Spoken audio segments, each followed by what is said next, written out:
Pre conceptional care, ಪೂರ್ವಭಾವಿ ಕಾಳಜಿ ಅಥವಾ ಆರೈಕೆ ಅಂದ್ರೆ ಪ್ರೆಗ್ನೆನ್ಸಿಗೆ ಪ್ಲಾನ್ ಮಾಡ್ತಾ ಇರುವಂತ ದಂಪತಿಗಳು ಪ್ರೆಗ್ನೆನ್ಸಿಗಿಂತ ಮುಂಚೆ ಏನೆಲ್ಲ ಕಾಳಜಿಯನ್ನ ವಹಿಸಬೇಕು ಅಂತ ಹೇಳೋದೇ ಪ್ರೀ ಕನ್ಸೆಪ್ಷನಲ್ ಕೇರ್.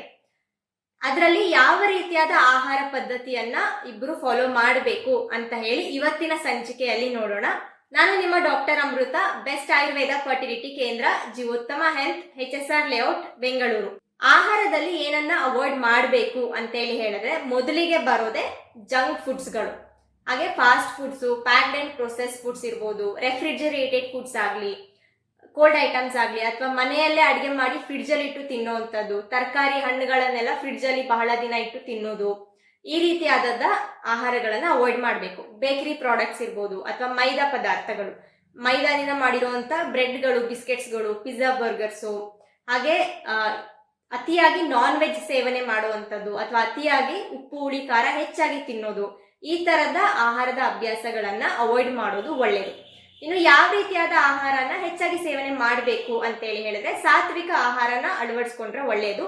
ಸಾತ್ವಿಕ ಆಹಾರ ಅಂದ್ರೆ ಎಲ್ಲರಿಗೂ ಗೊತ್ತಿರೋದೆ ಹಣ್ಣುಗಳು, ತರಕಾರಿಗಳು, ಸೊಪ್ಪುಗಳು, ಕಾಳುಗಳು, ಹಾಗೆ ಡ್ರೈ ಫ್ರೂಟ್ಸ್ ಮತ್ತೆ ನಟ್ಸ್ಗಳಾಗಿರ್ಬೋದು, ಮಿಲೆಟ್ಸ್ ಇರ್ಬೋದು. ಲ್ಯಾಕ್ಟೋಸ್ ಇಂಟಾಲರೆನ್ಸ್ ಇಲ್ಲದೆ ಇರೋರು ಹಾಲಿನ ಪದಾರ್ಥಗಳನ್ನ ಸೇವನೆ ಮಾಡಬಹುದು. ಹಾಲು, ತುಪ್ಪ, ಮಜ್ಜಿಗೆ ಇವುಗಳನ್ನ ಹೆಚ್ಚಾಗಿ ಸೇವನೆ ಮಾಡಬೇಕು. ಇದು ಜನರಲ್ ಆಗಿ ಪತಿ ಮತ್ತೆ ಪತ್ನಿ ಇಬ್ರು ಕೂಡ ಜನರಲ್ ಆಗಿ ಫಾಲೋ ಮಾಡುವಂತ ಆಹಾರ ಪದಾರ್ಥಗಳು. ಇನ್ನು ಸ್ಪೆಸಿಫಿಕ್ ಆಗಿ ನೋಡಿದ್ರೆ ಪುರುಷರು ಹೆಚ್ಚಾಗಿ ಹಾಲು, ತುಪ್ಪ ಮತ್ತೆ ಅಕ್ಕಿ ಅಂದ್ರೆ ಅನ್ನ, ರೆಡ್ ರೈಸ್ ಸೇವನೆಯನ್ನ ಹೆಚ್ಚಾಗಿ ಮಾಡಬೇಕು. ಸೊ ಈ ಪದಾರ್ಥಗಳು ಪುರುಷರಲ್ಲಿ ವೀರ್ಯ ವೃದ್ಧಿ ಮಾಡುವಂತ ಪದಾರ್ಥಗಳು. ಸೊ ಹಾಗಾಗಿ ಪ್ರೆಗ್ನೆನ್ಸಿ ಪ್ಲಾನ್ ಮಾಡುವಾಗ ಈ ಪದಾರ್ಥಗಳನ್ನ ಪುರುಷರು ಹೆಚ್ಚಾಗಿ ಸೇವನೆ ಮಾಡಬೇಕು. ಇದರಿಂದ ಸ್ಪರ್ಮ್ ಕೌಂಟ್ ಮತ್ತೆ ಸ್ಪರ್ಮ್ ಕ್ವಾಲಿಟಿ ಜಾಸ್ತಿ ಆಗುತ್ತೆ. ಇನ್ನು ಮಹಿಳೆಯರಲ್ಲಿ ನೋಡೋದಾದ್ರೆ ಮಹಿಳೆಯರು ಎಳ್ಳಿನ ಸೇವನೆ, ಎಳ್ಳೆಣ್ಣೆಯ ಸೇವನೆ, ಹಾಗೆ ಉದ್ದಿನ ಕಾಳಿನ ಸೇವನೆಯನ್ನ ಹೆಚ್ಚಾಗಿ ಮಾಡಬೇಕು. ಉದ್ದಿನ ಬೇಳೆ ಅಲ್ಲ, ಉದ್ದಿನ ಕಾಳು, ಆ ಬ್ಲಾಕ್ ಕಲರ್ ಸಿಪ್ಪೆ ಜೊತೆ ಏನ್ ಬರತ್ತೆ, ಉದ್ದಿನ ಕಾಳಿನ ಸೇವನೆಯನ್ನ ಜಾಸ್ತಿ ಮಾಡಬೇಕು. ಈ ಪದಾರ್ಥಗಳು ಮಹಿಳೆಯರಲ್ಲಿ ಹಾರ್ಮೋನ್ ಲೆವೆಲ್ಸ್ ಅನ್ನ ಮೇಂಟೈನ್ ಮಾಡೋಕೆ ಹೆಲ್ಪ್ ಮಾಡುತ್ತೆ. ಹಾಗೆ ಪ್ರೆಗ್ನೆನ್ಸಿ ಆಗೋದಕ್ಕೆ ಮತ್ತೆ ಪ್ರೆಗ್ನೆನ್ಸಿ ಆದ್ಮೇಲೆ ಮಗುವಿನ ಬೆಳವಣಿಗೆಗೆ ಹಾಗೆ ತಾಯಿಯ ಆರೋಗ್ಯಕ್ಕೆ ಏನೆಲ್ಲ ನ್ಯೂಟ್ರಿಷನ್ ಬೇಕು, ಏನೆಲ್ಲ ಮಿನರಲ್ಸ್ ಬೇಕು, ಅದೆಲ್ಲ ಈ ಪದಾರ್ಥಗಳನ್ನ ಸೇವನೆ ಮಾಡೋದ್ರಿಂದ ಅವರ ದೇಹಕ್ಕೆ ಸಿಗ್ತಾ ಹೋಗತ್ತೆ.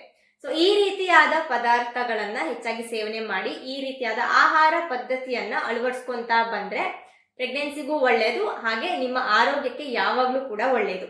ಈ ಮಾಹಿತಿ ಇಷ್ಟ ಆಗಿದೆ ಅಂತ ಹೇಳಿ ಭಾವಿಸ್ತೇನೆ. ಇದನ್ನ ಆದಷ್ಟು ಎಲ್ಲರಿಗೂ ಶೇರ್ ಮಾಡಿ ಹಾಗೆ ಲೈಕ್ ಮಾಡಿ. ಮುಂದಿನ ಸಂಚಿಕೆಯಲ್ಲಿ ಸಿಗೋಣ. ಅಲ್ಲಿವರೆಗೂ ಎಲ್ಲರೂ ಸ್ವಸ್ಥರಾಗಿರಿ, ನಗ್ನಗ್ತಾ ಇರಿ. ನಾನು ನಿಮ್ಮ ಡಾಕ್ಟರ್ ಅಮೃತ, ಬೆಸ್ಟ್ ಆಯುರ್ವೇದ ಫರ್ಟಿಲಿಟಿ ಕೇಂದ್ರ, ಜೀವೋತ್ತಮ ಹೆಲ್ತ್, HSR ಲೇಔಟ್, ಬೆಂಗಳೂರು.